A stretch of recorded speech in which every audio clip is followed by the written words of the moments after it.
আসসালামু আলাইকুম। বর্তমানে ধানের মৌসুম, বড় মৌসুম। এই বড় মৌসুমে আমাদের সবচেয়ে ক্ষতিকর পোকা হলো মাজরা পোকা। এই মাজরা পোকা তিন ধরনের হয়: কালো মাথা মাজরা পোকা, হলুদ মাজরা পোকা এবং গোলাপি মাজরা পোকা।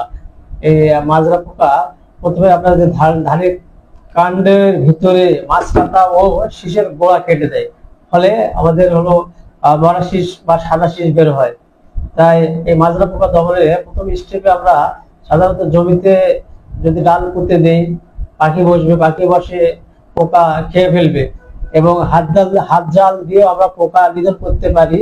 এবং সর্বশেষে যদি আমরা কীটনাশক প্রয়োগ করি, কীটনাশক হলো আমাদের যে উইনাগ্রো লিমিটেডের নদী ব্যবহার করলে মাজরা পোকা, কালো মাথা মাজরা পোকা নির্মূল করা সম্ভব হবে। ধন্যবাদ সকলকে।